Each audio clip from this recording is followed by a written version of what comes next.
Zee 24 तास एक पाऊल पुढे। आशिया खंडातील सर्वात मोठा सौर ऊर्जा प्रकल्प येत्या 31 मार्चला धुळे जिल्ह्यातील शिवाजीनगर परिसरात कार्यान्वित होतोय। 150 मेगावॅट वीज निर्मितीची क्षमता असलेला हा प्रकल्प अत्यंत जलद गतीने उभारण्यात आलाय। राज्यासाठी हा प्रकल्प अत्यंत महत्त्वाचा ठरणार आहे।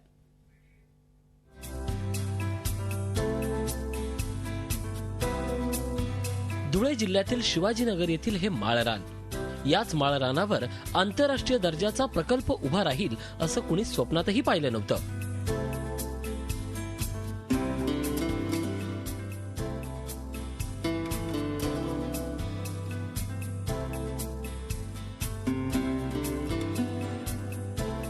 स्थानिकांच्या संघर्षानंतर सौर ऊर्जा प्रकल्पाच्या कामाला ऑगस्ट 2012 मध्ये सुरुवात करण्यात आली।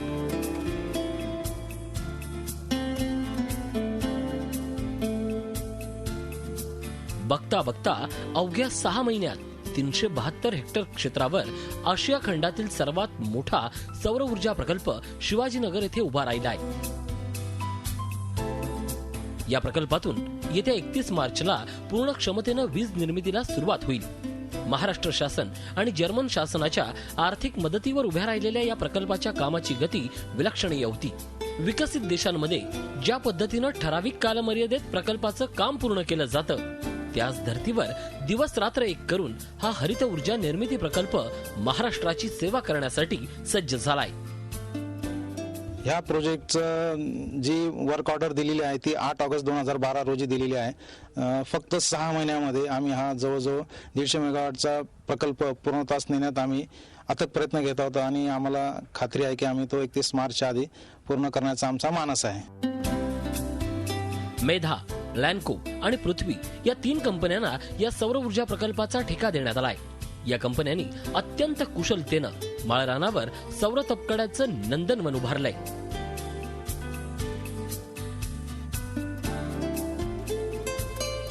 या प्रकल्पाचं यश हे महाराष्ट्रात पर्यावरणपूरक ऊर्जा निर्मितीसाठी चालना देणारं ठरणार आहे। राज्य सरकार आणि जर्मन देशांच्या मदतीनं उभ्या राहिलेल्या या प्रकल्पाच्या यशानंतर अनेक खाजगी उद्योग हे सौर ऊर्जा निर्मिती प्रकल्पात गुंतवणूक करतील अशी आशा तज्ञांना आहे। या प्रकल्पाकडे मला वाटतं बरेच खाजगी उद्योजक नजर लावून असतील आता की या प्रकल्पाचं आउटपुट काय येतं, याच्यात किती वीज निर्मिती होते आणि त्याच्या अनुषंगाने ते त्यांच्या स्वतःच्या प्रकल्पाची लोक बांधणी करतील असा माझा प्राथमिक अंदाज आहे। एका नजरेत या प्रकल्पाचं विहंगम दृश्य पाहिल्यावर अमेरिका, इंग्लंड सारख्या प्रगत राष्ट्रातील तंत्रज्ञान भारतातही सहज रूढ होऊ शकतं याचा अनुभव आल्या वाचून राहत नाही। राज्य सरकारच्या सकारात्मक धोरणामुळेच अत्यंत कमी कालावधीत हा प्रकल्प लोकार्पणाच्या वाटेवर आहे। ऐन उन्हाळ्यात या प्रकल्पाची प्रदूषणमुक्त वीज महाराष्ट्राच्या घराघरात प्रकाशाला वाट करून देणारी ठरणार आहे। झी 24 ताससाठी प्रशांत परदेशी, धुळे।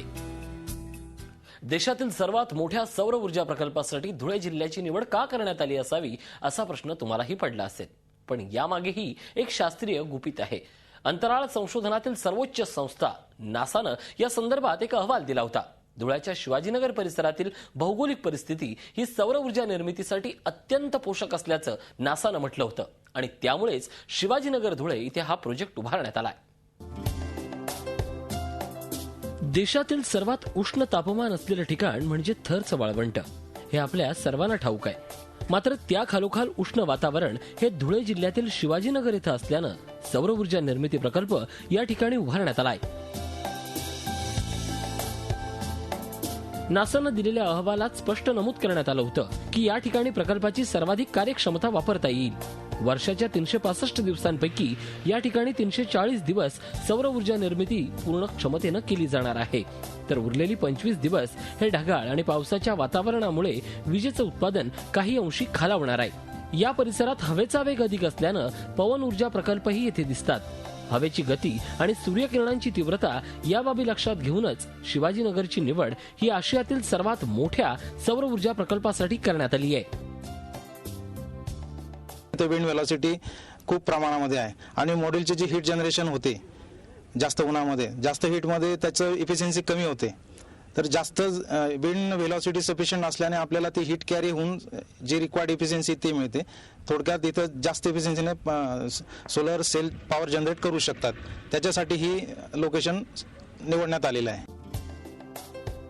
या ठिकाणी वाहत असलेली हवा ही सोलर पॅनलचं तापमान संतुलित ठेवण्यासाठी महत्वाची भूमिका पार पाडणार आहे, तर सूर्यकिरणांची तीव्रता सर्वाधिक वीज निर्मिती सहज शक्य करणार आहे.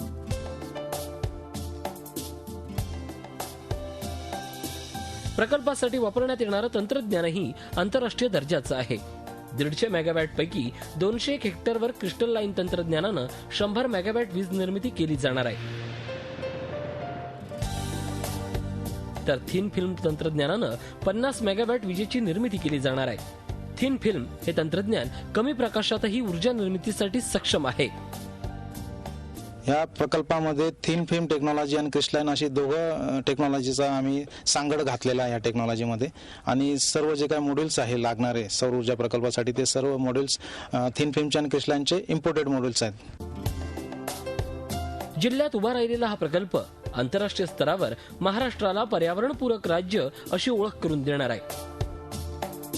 ग्रीन एनर्जीच्या रूपानं महाराष्ट्राचं हे योगदान पर्यावरण संवर्धनासाठी सकारात्मक पाऊल तर आहेच, सोबत जिल्ह्याला दंगल, दुष्काळ, बेरोजगारीच्या शापातून मुक्तही करणारा आहे. सौर ऊर्जा प्रकल्पाच्या विस्तारीकरणासाठी या ठिकाणी मोठ्या संधी आहेत. याचाही विचार राज्य सरकारनं करावा. झी24 ताससाठी प्रशांत परदेशी, धुळे. हे आहोत आपल्यासोबत आहेत आमच्या मुंबई स्टुडिओहून शिरीष गरुड, ज्येष्ठ अभ्यासक, सौर ऊर्जेसंदर्भात गेले कित्येक वर्ष ते काम करतात. त्यांच्याशी आपण बोलणार आहोत. गरुड सर, झी24 तासमध्ये आपलं स्वागत. आपण पाहतोय धुळ्याचा हा महत्वाकांक्षी जो प्रकल्प आहे तो 31 मार्चला कार्यान्वित होईल. या प्रकल्पाबद्दल काय सांगाल थोडक्यात? हा प्रकल्प एक महत्वाकांक्षी प्रकल्प आहे आणि महाजेनकोनी हे मोठं पाऊल उचललेलं आहे, ज्याच्यामुळे सौर ऊर्जेचं मोठ्या प्रमाणात वीज निर्मितीसाठी उपयोग होऊ शकेल. आणि केंद्र सरकारची जी योजना आहे Jawaharlal Nehru national solar mission, त्याच्या अनुषंगाने हा प्रकल्प घेण्यात आलेला आहे. आणि यामुळे महाराष्ट्राला एक मोठ्या प्रमाणात फायदा असा होणार आहे की नवीन रोजगार पण मिळेल आणि विजेचा तुटवडा कमी करण्यास एक प्रकारे मदत होईल आणि नवीन तंत्रज्ञान महाराष्ट्रामध्ये परत येऊ शकेल. नक्कीच महाराष्ट्रासाठी हा नक्कीच वेगवेगळ्या कारणांसाठी महत्वाचा आहे. आजपर्यंत जो अभ्यास केला गेला त्या प्रकल्पातून असं जाणवलं, जे या प्रकल्पाच्या अभ्यासातून असं जाणवलं की धुळ्यात जे स्थानिक होते ते रोजगारासाठी बाहेर जायचे, त्यांना आता इथंच रोजगाराच्या संधी मिळाल्या आहेत. आणि सर्वात महत्वाचं म्हणजे महाराष्ट्राला आता 150 मेगावॅट वीज मिळणार आहे सौर ऊर्जेतनं. याबद्दल काय सांगाल? सौर ऊर्जेचा हा एक मोठा फायदा आहे की बहुतेक सर्व मुबलक प्रमाणात सौर ऊर्जा उपलब्ध आहे. आज जगामध्ये सर्वात जास्त सौर ऊर्जेचा वीज निर्मितीसाठी वापर जर्मनीमध्ये आणि अमेरिकेत केला जातो. पण जर्मनीमध्ये जितकी सौर ऊर्जा उपलब्ध आहे त्याच्यापेक्षा कितीतरी पटीने जास्त आपल्याला महाराष्ट्रात आणि मोठ्या प्रमाणात बऱ्या देशाच्या मोठ्या भागामध्ये उपलब्ध आहे. पण महाराष्ट्रामध्ये आता त्याचा वापर इतके दिवस आपण ग्रामीण ऊर्जेसाठी करत होतो, ग्रामीण विकासासाठी करत होतो. आणि 2010 पासून केंद्र सरकारने आणि राज्य सरकारने हे मोठं पाऊल उचललंय की मोठ्या प्रमाणात वीज निर्मितीसाठी सौर ऊर्जेचा वापर करावा.